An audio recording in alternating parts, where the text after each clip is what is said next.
ತಮಿಳುನಾಡಿನಲ್ಲಿ ನೂತನ ಸರ್ಕಾರ ರಚನೆಗೆ ಕಸರತ್ತು ನಡೀತಾ ಇರೋ ಹಿನ್ನೆಲೆ ಸ್ಟಾಲಿನ್ ಅನ್ನ ವಿಸಿಕೆ ನಾಯಕರು ಭೇಟಿ ಮಾಡಿದ್ದಾರೆ.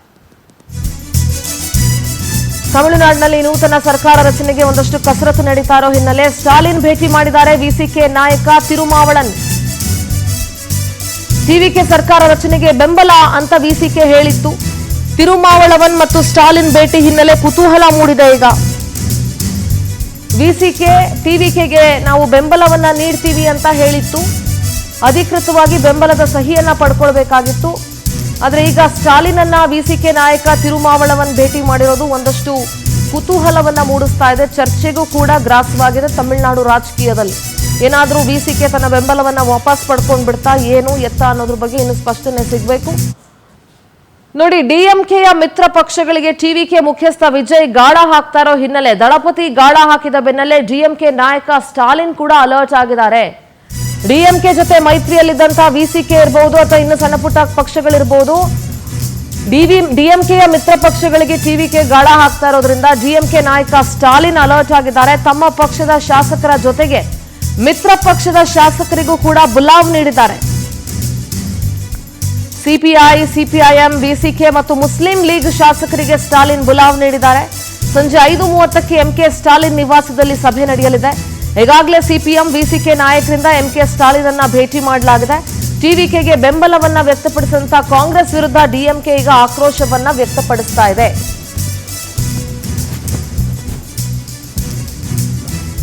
ಮೈತ್ರಿಯ ಪರ್ಮಿಷನ್ ಇಲ್ಲದೆ, ಮೈತ್ರಿ ಸಪೋರ್ಟ್ ಇಲ್ಲದೆ ಹೇಗೆ ನೀವು ಟಿವಿಕೆಗೆ ಬೆಂಬಲವನ್ನ ಸೂಚಿಸಿದ್ರಿ, ಟಿವಿಕೆ ಜೊತೆ ಹೋದ್ರಿ ಅಂತ ಕಾಂಗ್ರೆಸ್ ವಿರುದ್ಧ ಸ್ಟಾಲಿನ್ ಈಗ ಆಕ್ರೋಶವನ್ನ ವ್ಯಕ್ತಪಡಿಸಿದ್ದಾರೆ. ನ್ಯೂಸ್ ಡೆಸ್ಕ್ ಇಂದ ನಮ್ಮ ವಿಶೇಷ ಪ್ರತಿನಿಧಿ ಅರುಣ್ ನೇರ ಸಂಪರ್ಕದಲ್ಲಿ ಜಾಯ್ನ್ ಆಗ್ತಾ ಇದ್ದಾರೆ. ಅರುಣ್, ತಮಿಳುನಾಡಿನ ರಾಜಕೀಯ ಇತಿಹಾಸದಲ್ಲಿ ಮೊದಲ ಬಾರಿಗೆ ಹಂಗ್ ಅಸೆಂಬ್ಲಿ ಫಾರ್ಮ್ ಆಗಿರೋದ್ರಿಂದ ಈಗ ನಂಬರ್ ಗೇಮ್ ಅಲ್ಲಿ ವಿಜಯ್ಗೆ ಸ್ವಲ್ಪ ಟೆನ್ಷನ್ ಇದೆ, ಸ್ವಲ್ಪ ಪ್ರಾಬ್ಲಮ್ ಆಗ್ತಾ ಇದೆ. ಸಣ್ಣ ಪುಟ್ಟ ಪಕ್ಷಗಳ ಬೆಂಬಲವನ್ನ ಪಡ್ಕೊಳ್ಬೇಕಾಗಿದೆ. ಆದ್ರೆ ಈಗ ಡಿಎಂಕೆ ಜೊತೆ ಬಹುತೇಕ ಸಣ್ಣ ಪುಟ್ಟ ಪಕ್ಷಗಳು ಅಲಯನ್ಸ್ ಆಗಿದ್ರಿಂದ ಈಗ ಡಿಎಂಕೆ ಇಂದ ಹೊರಗಡೆ ಬಂದು ವಿಜಯ್ಗೆ ಬೆಂಬಲವನ್ನ ಸೂಚಿಸಬೇಕಾಗಿದೆ. ಸರ್ಕಾರ ರಚನೆ ಕೂಡ ಹಿನ್ನೆಲೆ ಆಗಬಹುದು, ಯಾಕೆಂದ್ರೆ ಗವರ್ನರ್ ಬಹುಮತವನ್ನ ಸಾಬೀತುಪಡಿಸುವವರೆಗೂ ನೀವು ಪ್ರಮಾಣ ವಚನ ಸ್ವೀಕಾರ ಮಾಡೋಕ್ಕಾಗಲ್ಲ ಅಂತ ಹೇಳಿದ್ದಾರೆ. ಒಟ್ಟಾರೆಯಾಗಿ ತಮಿಳುನಾಡಿನ ಪ್ರೆಸೆಂಟ್ ಡೆವಲಪ್ಮೆಂಟ್ ಬಗ್ಗೆ ಮಾತಾಡೋದಾದ್ರೆ ಅರುಣ್. ಸಿಂಧೂರ, ತಮಿಳುನಾಡಿನಲ್ಲೀಗ ಸಂಖ್ಯೆಗಳ ಆಟ ಶುರುವಾಗಿದೆ. ಮೊದಲಿಗೆ ನಿನ್ನೆ ಅಷ್ಟೇ ಗವರ್ನರ್ ಬಳಿಗೆ ಹೋಗಿ ಬಂದರು ವಿಜಯ್ ಅವರು. ನಿನ್ನೆ ಗವರ್ನರ್ ಸ್ಪಷ್ಟವಾಗಿ ನಿಮ್ಮ ಬಹುಮತವನ್ನು ಸಾಬೀತುಪಡಿಸಿ, ಸಂಖ್ಯಾಬಲವನ್ನು ತೋರಿಸಿ ಅಂತ ಹೇಳಿದರು. ಇವತ್ತು ಎರಡನೇ ಬಾರಿಗೆ ವಿಜಯ್ ಅವರು ಲೋಕಭವನಕ್ಕೆ ಹೋದರು, ರಾಜ್ಯಪಾಲರನ್ನ ಭೇಟಿ ಮಾಡಿದರು.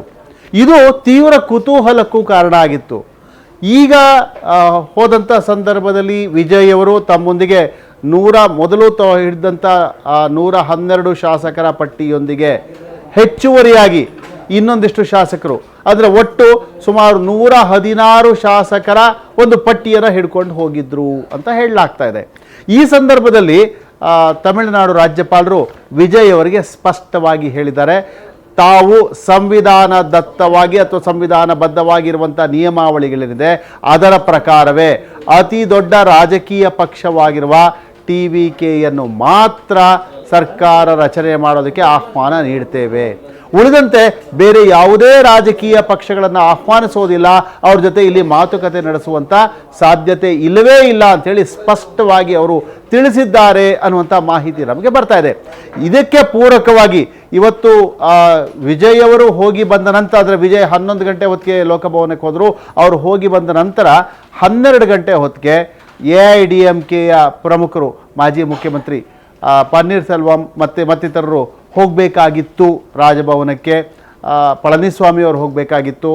ಆದರೆ ರಾಜ್ಯಪಾಲರು ಅವರಿಗೆ ಸಮಯ ನಿಗದಿ ಮಾಡಲಿಲ್ಲ, ಸಮಯ ಕೊಡಲಿಲ್ಲ, ಬರೋ ಅಗತ್ಯ ಇಲ್ಲ ಅಂತ ಹೇಳಿದ್ದಾರೆ ಅನ್ನುವಂಥ ಮಾಹಿತಿ ಬರ್ತಾ ಇದೆ. ಇದು ಕಾನೂನುಬದ್ಧವಾಗಿ, ನಿಯಮಾವಳಿಬದ್ಧವಾಗಿ ರಾಜ್ಯಪಾಲರು ನಡ್ಕೊಂಡಿದ್ದಾರೆ. ಯಾವುದು ದೊಡ್ಡ ಪಕ್ಷವಾಗಿದೆಯೋ ಅವ್ರ ಜೊತೆ ಮಾತ್ರ ಮಾತುಕತೆ ನಡೆಸಿದ್ದಾರೆ.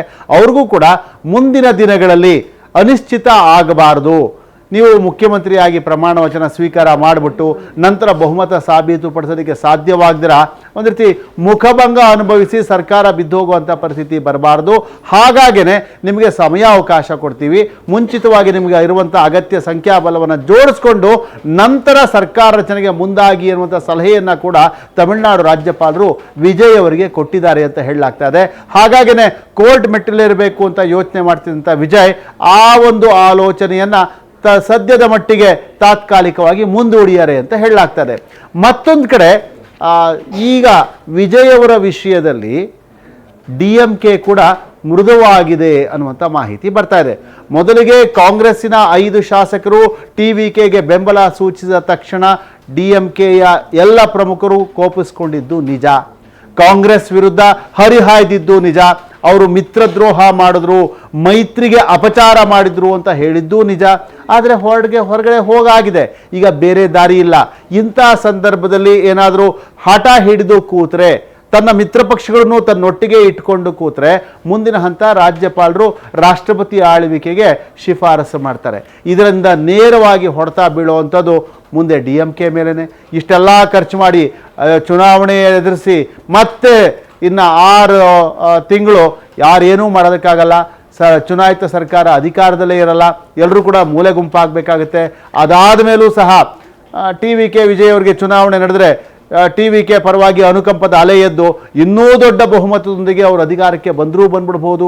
ಈ ಎಲ್ಲ ಲೆಕ್ಕಾಚಾರಗಳಿರೋದ್ರಿಂದಲೇ ಎಲ್ಲೋ ಒಂದು ಕಡೆ ಸ್ಟಾಲಿನ್ ಮೃದುವಾಗಿದ್ದಾರೆ. ಅದೇ ಕಾರಣಕ್ಕೆ ತಮ್ಮ ಮಿತ್ರ ಪಕ್ಷಗಳವರೆಗೂ ಕೂಡ ಹೋಗ್ಬೋದು ನೀವು. ಅದು ನಿಜ ಅಲ್ವಾ? ಮಿತ್ರ ಪಕ್ಷಗಳಷ್ಟೇ ಚುನಾವಣಾ ಪೂರ್ವ ಮೈತ್ರಿ ಮಾಡ್ಕೊಂಡಿದ್ರೆ ಹೊರತು ಅವರು ಚುನಾವಣೋತ್ತರ ಸಂದರ್ಭದಲ್ಲಿ ಅವರು ಬೇರೆ ಪಕ್ಷಗಳೊಂದಿಗೆ ಅಲಯನ್ಸ್ ಮಾಡ್ಕೋಬಹುದು, ಅದಕ್ಕೆ ಅವಕಾಶ ಇದ್ದೇ ಇದೆ. ಹಾಗಾಗಿನೇ ಮೃದುವಾಗಿದ್ದಾರೆ. ಮೊದಲಿಗೆ VKC ಏನಿದೆ, VKC ಪಕ್ಷಕ್ಕೆ ಅವರು ಅನುಮತಿಯನ್ನು ಕೊಟ್ಟಿದ್ದಾರೆ. VKC ಸ್ಪಷ್ಟವಾಗಿ ಹೇಳಿದ್ರು, ನಾವು ಯಾವುದೇ ಕಾರಣಕ್ಕೂ DMK ಬಿಟ್ಟು ಹೋಗಲ್ಲ ಅಂತ VKCನೇ ಈಗ ತನ್ನ 2 ಶಾಸಕರನ್ನ ಬೆಂಬಲ ಸೂಚಿಸಿದ್ದಾರೆ. ಅರುಣ್, ಈಗ ಕಾಂಗ್ರೆಸ್ ಜೊತೆ ಮೈತ್ರಿಯನ್ನ ಮಾಡ್ಕೊಂಡು, ಅಂದ್ರೆ ಕಾಂಗ್ರೆಸ್ ಬೆಂಬಲವನ್ನ TVKಗೆ ಘೋಷಿಸಿ ಆಯ್ತು. AIADMK ಜೊತೆಗೆ ಏನಾದ್ರೂ ಮೈತ್ರಿ ಮಾಡ್ಕೊಳ್ಳುವಂತ ಸಾಧ್ಯತೆ ಇದೆಯಾ? ಅದ್ರ ಬಗ್ಗೆ ಏನಾದ್ರೂ ವಿಜಯ್ ಯೋಚನೆ ಮಾಡ್ತಾ ಇದ್ದಾರಾ, ಹೇಗೆ? ಹೌದು, AIADMKಯಲ್ಲೂ ಕೂಡ ಈಗ 2 ಬಣವಾಗಿದೆ. ಒಂದು ಬಣ ನೇರವಾಗಿ ಯಾವುದೇ ಕಾರಣಕ್ಕೂ ತಾವು ಹೋಗೋದಿಲ್ಲ, ವಿಜಯ್ ಅವ್ರ ಜೊತೆಗೆ ಹೋಗೋದಿಲ್ಲ ಅಂತ ಸ್ಪಷ್ಟಪಡಿಸ್ತಾ ಇದ್ದಾರೆ. ಮತ್ತೊಂದು ಕಡೆ ಇನ್ನೊಂದು ಬಣ ತಾವು ಹೋಗ್ಬೋದು, ವಿಜಯ್ ಜೊತೆ ಹೋಗ್ಬೋದು ಅನ್ನುವಂಥ ಒಂದು ಪರಿಕಲ್ಪನೆಯಲ್ಲಿದ್ದಾರೆ. ಆಗಲೇ ಪಾಂಡಿಚೇರಿಯ ರೆಸಾರ್ಟ್ ಒಂದರಲ್ಲಿ 12 ಜನ AIADMKಯ ಶಾಸಕರು, ನೂತನ ಶಾಸಕರು, ಅವರಿನ್ನು ಶಾಸಕರಾಗಿಲ್ವಲ್ಲ, ಪ್ರಮಾಣ ವಚನ ಸ್ವೀಕಾರ ಮಾಡಿದ್ಮೇಲೆ ಶಾಸಕರಾಗ್ತಾರೆ, 12 ಜನ ಈಗಾಗಲೇ ಹೋಗಿ ರೆಸಾರ್ಟಲ್ಲಿ ಕೂತಿದ್ದಾರೆ ಅಂತ ಹೇಳಲಾಗ್ತಾ ಇದೆ. ಅಂದರೆ AIADMK ಒಡ್ಕೊಂಡಾದರೂ ಸರಿನೇ ವಿಜಯ್ ಅವರಿಗೆ ಸಪೋರ್ಟ್ ಮಾಡಬೇಕು ಅನ್ನುವಂಥ ಮನಸ್ಥಿತಿಯಲ್ಲಿ ಅವರಿದ್ದಾರೆ. ಅವರೂ ಸಹ ಮಧ್ಯಾಹ್ನದವರೆಗೆ ವಿಜಯ್ ಅವರಿಗೆ ಒಂದು ಅಂತಿಮ ಗಡುವನ್ನು ಕೊಟ್ಟಿದ್ರು. ನಿಮಗೆ AIADMKಯ ಬೆಂಬಲ ಬೇಕೋ ಬೇಡವೋ ಅಂತ ಹೇಳಿ ಸ್ಪಷ್ಟವಾಗಿ ಹೇಳಿ ಅಂತ ಹೇಳಿ ಅಂತಿಮ ಗಡುವನ್ನು ಕೊಟ್ಟಿದ್ರು. ಮಧ್ಯಾಹ್ನ 1 ಗಂಟೆವರೆಗೂ ಕೊಟ್ಟಿದ್ರು. ಈಗಾಗಲೇ 1 ಗಂಟೆ ಮೀರಿ 2 ಗಂಟೆ ಆಗಿದೆ. ಇದುವರೆಗೂ ವಿಜಯ್ ಅವ್ರ ಕಡೆಯಿಂದ ಯಾವುದೇ ಸ್ಪಷ್ಟನೆ ಹೊರಬಿದ್ದಿಲ್ಲ. ವಿಜಯ್ ಸ್ಪಷ್ಟವಾಗಿ ಏನೂ ಹೇಳಿಲ್ಲ, ಅವರೇನೋ ಸಿದ್ಧವಾಗಿ ಕೂತಿದ್ದಾರೆ. ಆದರೆ ವಿಜಯ್ ಅವ್ರ ಕಡೆಯಿಂದ ಯಾವುದೇ ಭರವಸೆ AIADMK ಸಪೋರ್ಟ್ ಬೇಕೋ ಬೇಡೋ ಅಂತ ಅವ್ರು ಹೇಳಿಲ್ಲ. ಅರುಣ್, ಮತ್ತೊಂದು ಪ್ರಶ್ನೆ ಮೂಡ್ತಾ ಇದೆ ನನಗೆ. ನೀವು ಹೇಳಿದ್ರಿ 1 ಗಂಟೆವರೆಗೂ AIADMK ಸಮಯವನ್ನ ಕೊಟ್ಟಿತ್ತು, 2 ಗಂಟೆ ಆದ್ರೂ ವಿಜಯ್ ಏನು ರಿಯಾಕ್ಟ್ ಮಾಡಿಲ್ಲ, ಅದಕ್ಕೆ ಏನು ಮಾತಾಡಿಲ್ಲ ಅಂತ ಹೇಳಿ. ಒಂದು ಕಡೆ ಸರ್ಕಾರ ರಚನೆಗೆ 6 ಸೀಟುಗಳ ಕೊರತೆ ಇರುವಾಗ ಈಗ ಕಾಂಗ್ರೆಸ್ ಇರ್ಬೋದು, VCK ಮತ್ತು CPIM ಇವೆಲ್ಲವೂ ಬೆಂಬಲ ವ್ಯಕ್ತಪಡಿಸಿದ್ರು. ಇನ್ನೂ ಸುಮಾರು 6 ಸೀಟುಗಳ ಕೊರತೆ ಇದೆ ಅನ್ನುವಂಥ ಮಾಹಿತಿ ಸಿಗ್ತಾ ಇದೆ. ಸೊ ಹೀಗಿರುವಾಗ ವಿಜಯ್ ಏನಕ್ಕೋಸ್ಕರ ಕಾಯ್ತಾ ಇದ್ದಾರೆ ಅಂತ ಅನ್ಸುತ್ತೆ? ಅದನ್ನೇನಾದ್ರೂ ಅನಾಲಿಸಿಸ್ ಮಾಡ್ಬೋದಾ? DMK ಜೊತೆ ಮತ್ತು AIADMK ಜೊತೆಗೆ ಸಿದ್ಧಾಂತಗಳ ಒಂದು ಭಿನ್ನಾಭಿಪ್ರಾಯ ಬರುತ್ತೆ ಅಂತ ಅಂದ್ರೂ ಕೂಡ ಯಾಕೆ ವಿಜಯ್ AIADMK ಜೊತೆಗೆ ಹೋಗೋದಕ್ಕೆ ಮನಸ್ಸು ಮಾಡ್ತಾ ಇಲ್ಲ, ಮತ್ತು ಬೇರೆ ಇನ್ನೆಲ್ಲಿಂದ ಸೀಟ್ಗಳನ್ನ ತರಲಿಕ್ಕಾಗತ್ತೆ? ಸಿಂಧೂರ, ಚುನಾವಣೆಗೆ ಪೂರ್ವದಲ್ಲೇ ವಿಜಯ್ ಒಂದು ಮಾತನ್ನು ಹೇಳಿರ್ತಾರೆ, DMK ಜೊತೆ ಅಧಿಕಾರದ ಕಾರಣಕ್ಕಾಗಿ ತಮ್ಮ ವಿರೋಧ ಇದೆ, ಆದರೆ BJPಯ ಜೊತೆ ಹೋದಂಥ AIADMK ಜೊತೆ ಸೈದ್ಧಾಂತಿಕವಾದಂಥ ವಿರೋಧ ನಮಗಿದೆ ಅನ್ನುವಂಥ ಮಾತನ್ನು ಅವರು ಸ್ಪಷ್ಟವಾಗಿ ಹೇಳಿದ್ರು. ನಿಜ, ದ್ರಾವಿಡ ಪಕ್ಷವಲ್ಲದೇ ಹೋದರೂ ಕೂಡ ವಿಜಯ್ ಅವರ TVK ಏನಿದೆ, ಇದು ದ್ರಾವಿಡ ಪಕ್ಷಗಳ ಸಿದ್ಧಾಂತದ ಹಿನ್ನೆಲೆಯಲ್ಲೇ ಬಂದಿರುವಂಥ ಪಕ್ಷ. ಅದೇ ದ್ರಾವಿಡ ಚಳವಳಿಯನ್ನು ಆಧಾರವಾಗಿಟ್ಟುಕೊಂಡು ಜಾತ್ಯತೀತ ಮನೋಭಾವನೆಯನ್ನು ತೋರಿಸ್ಕೊಂಡು ಬಂದಿರುವಂಥ ಪಕ್ಷ TVK ಆಗಿತ್ತು. ಇಂಥ ಸಂದರ್ಭದಲ್ಲಿ BJPಯ ಜೊತೆ ನೇರ ಮೈತ್ರಿಯನ್ನು ಹೊಂದಿರುವಂಥ AIADMK ಜೊತೆ ಹೋದರೆ ಅದು ಇಡೀ ತಮಿಳುನಾಡಿನಾದ್ಯಂತ ಬೇರೆಯ ಸಂದೇಶವನ್ನೇ ಕೊಡುತ್ತೆ.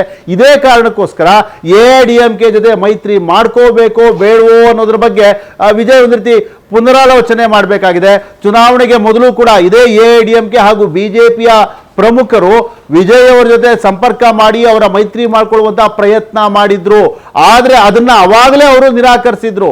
DMK ಜೊತೆ ಅಧಿಕಾರದ ಕಾರಣಕ್ಕಾಗಿ ಮಾತ್ರ ವಿರೋಧ ಇದೆ ಅಂತ ಹೇಳ್ತಾ ಇದ್ರು. ಈಗಲೂ ಕೂಡ ಕಾಂಗ್ರೆಸ್ ಸಪೋರ್ಟ್ ಮಾಡಿದ್ದಾಗಿದೆ 5 ಜನ. ಹಾಗಾಗಿ ಒಟ್ಟು ವಿಜಯ್ ಅವರ ಪಕ್ಷದ ಒಂದು ಸಂಖ್ಯಾಬಲ 112ಕ್ಕೇರಿತ್ತು.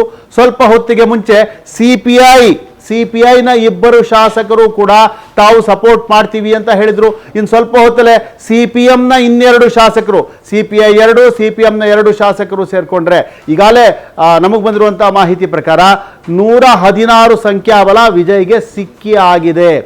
ಒಟ್ಟಾರೆ ಸಂಖ್ಯೆಯು ಕೂಡ ಅಷ್ಟೇ 118 ಅಲ್ಲ, ಬದಲಾಗಿ ಈಗ 2 ಕ್ಷೇತ್ರಗಳಲ್ಲಿ ವಿಜಯ್ ಅವರು ನಿಂತ್ಕೊಂಡು ಗೆದ್ದಿರೋದ್ರಿಂದ ಒಟ್ಟಾರೆ ಸದನದಲ್ಲಿ ಸಂಖ್ಯಾಬಲ ಕಡಿಮೆಯಾಗೋದ್ರಿಂದ ಮ್ಯಾಜಿಕ್ ನಂಬರ್ 117 ಆಗುತ್ತೆ. ಈಗ 116 ಸಂಖ್ಯೆ ವಿಜಯ್ಗೆ ಸಿಕ್ಕಾಗಿದೆ. ಇನ್ನು ಒಂದೇ ಒಂದು ಶಾಸಕರ ಬೆಂಬಲ ಮಾತ್ರ ಅವ್ರಿಗೆ ಅಗತ್ಯ ಇರೋದು. CPM ಏನಾದ್ರು ಸಪೋರ್ಟ್ ಮಾಡಿದ್ರೆ ಅಥವಾ VKC ಎನ್ನುವಂಥ ಪಕ್ಷ ಏನಾದ್ರು ಸಪೋರ್ಟ್ ಮಾಡಿದ್ರೆ ಅವ್ರಿಗೆ ಬೇಕಾಗಿರುವಂಥ ಸಂಖ್ಯಾಬಲ ಬಂದಾಗುತ್ತೆ. ಸರಳ ಬಹುಮತಕ್ಕೆ ಇನ್ಯಾವ ಸಮಸ್ಯೆಯೂ ಆಗೋದಿಲ್ಲ. ಹಾಗಾಗಿ ADMK ಸಪೋರ್ಟ್ ಅವ್ರಿಗೆ ಬೇಕಾಗಿಲ್ಲ ಅನ್ಸುತ್ತೆ. ಹಾಗಾಗಿ ವಿಜಯ್ ತಮ್ಮ ಯಾವುದೇ ನಿರ್ಧಾರವನ್ನು ಇದುವರೆಗೂ ತಿಳಿಸಿಲ್ಲ. ಸಿಂಧೂರ. ಆಲ್ರೆಡಿ ಅರುಣ್, ಥ್ಯಾಂಕ್ ಯು ನಿಮ್ಮೆಲ್ಲ ಕಂಪ್ಲೀಟ್ ಡೀಟೇಲ್ಸ್ಗಾಗಿ. ಸರ್ಕಾರ ರಚಿಸೋದಕ್ಕೆ ಅವಕಾಶ ನೀಡಲು ಗವರ್ನರ್ ಮೀನಾಮೇಷ ಎಣಿಸ್ತಾ ಇದ್ದಾರೆ. ರಾಜೇಂದ್ರ ಅರ್ಲೇಕರ್ ವಿರುದ್ಧ ವಿಜಯ್ ಅಭಿಮಾನಿಗಳು ಆಕ್ರೋಶ ವ್ಯಕ್ತಪಡಿಸ್ತಾ ಇದ್ದಾರೆ.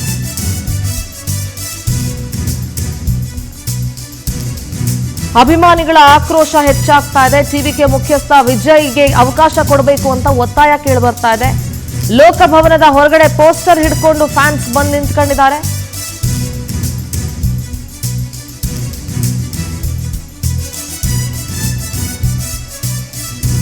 ಕಾನೂನಾತ್ಮಕವಾಗಿ, ಸಂವಿಧಾನಾತ್ಮಕವಾಗಿ ಗವರ್ನರ್ ಅವರ ನಿರ್ಧಾರ ಸರಿ ಇದೆ. ಯಾಕೆಂದ್ರೆ ಬಹುಮತವನ್ನ ಸಾಬೀತುಪಡಿಸದೆ ಸರ್ಕಾರವನ್ನ ರಚಿಸೋದು ಹೇಗೆ ಅಂತ ಹೇಳಿ. ಇನ್ಫ್ಯಾಕ್ಟ್ ನೀವು ಸರ್ಕಾರ ರಚನೆ ಮಾಡಿದ್ರು ಬಹುಮತವನ್ನ ಸಾಬೀತುಪಡಿಸುವಲ್ಲಿ ನೀವು ವಿಫಲವಾದ್ರೆ ಮತ್ತೆ ಅದನ್ನ ವಿಸರ್ಜಿಸಬೇಕಾಗತ್ತೆ. ಹೀಗಾಗಿ ಸರ್ಕಾರ ರಚನೆಗೆ ಪರ್ಮಿಷನ್ ಕೊಡೋದಕ್ಕೆ ಗವರ್ನರ್ ಮೀನಾಮೇಷ ಎಣಿಸ್ತಾ ಇದ್ದಾರೆ. ಯಾಕೆಂದ್ರೆ ಬಹುಮತ ಸಾಬೀತಾಗಿಲ್ಲ. ಆದ್ರೆ ವಿಜಯ್ ಅಭಿಮಾನಿಗಳು ಮಾತ್ರ ಅನುಮತಿ ಮಾಡಿಕೊಡಿ ಅಂತ ಗವರ್ನರ್ ವಿರುದ್ಧ ಆಕ್ರೋಶ ವ್ಯಕ್ತಪಡಿಸ್ತಾ ಇದ್ದಾರೆ. என்னம்மா இது என்ன சொல்றேன்